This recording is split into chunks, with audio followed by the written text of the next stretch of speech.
പാട്ടേ നീ പോരൂ കൂടെ പോരൂ തൊട്ടുമെല്ലെ വിളിക്കാം ഞാൻ പൊന്നും മുളം തണ്ടേ മോളൂ മുത്തം മോളൂ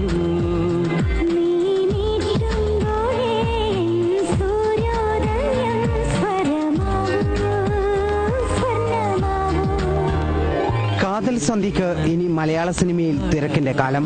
തെന്നിന്ത്യയിൽ വിവിധ ഭാഷകളിൽ അഭിനയിച്ച സന്ധ്യ 2004 കാതൽ എന്ന ചിത്രത്തിലൂടെയാണ് തമിഴിന്റെ ഇഷ്ടതാരമായി മാറിയത്. ഇതിനിടയിൽ സിബി മലയിൽ സംവിധാനം ചെയ്ത ആലീസ് ഇൻ വണ്ടർലാൻഡിലൂടെ മലയാളത്തിലുമെത്തി. തുടർന്ന് പ്രജാപതിയിൽ മമ്മൂട്ടിക്കൊപ്പം, സൈക്കിൾ എന്ന ചിത്രത്തിൽ നായികയായി വീണ്ടും മലയാളത്തിലെത്തി. ഇനി ട്രാഫിക്കിലാണ് സന്ധ്യ. എന്റെ ക്യാരക്ടറിന്റെ പേര് അതിഥിയാണ്. I come as a yoga teacher in the film and എനിക്ക് എന്താ പറയാ character that is very close to my heart.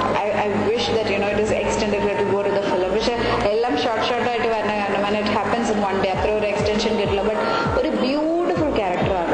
Character which I never played also. ഒരു യോഗ ടീച്ചറായിട്ടൊന്നും ഞാൻ പ്ലേ ചെയ്തിട്ടില്ല. വെരി കാം, വെരി കമ്പോസ്ഡ്, ഒരു ലൈഫിനെ പോസിറ്റീവായിട്ട് എടുക്കുന്ന കുട്ടി. So I am really impressed. എനിക്ക് ആ ക്യാരക്ടർ കേട്ടോണ്ട് I was like sir I am doing this character. Role ആർക്കും കൊടുക്കരുത്. രാജേഷ് ആർ പിള്ള സംവിധാനം ചെയ്യുന്ന ചിത്രത്തിലെ പ്രധാന കഥാപാത്രങ്ങളിൽ ഒന്നാണ് സന്ധ്യയുടെ അതിഥി.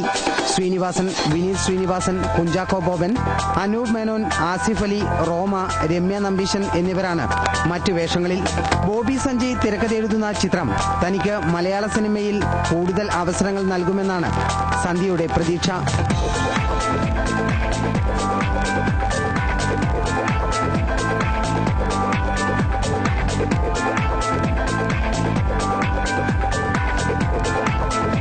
സന്ധ്യ അഭിനയിച്ച കോളേജ് ഡേയ്സ് എന്ന മലയാള ചിത്രം ഉടൻ പുറത്തിറങ്ങും.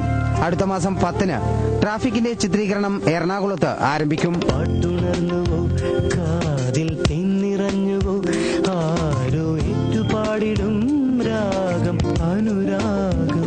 Culture desk, India vision.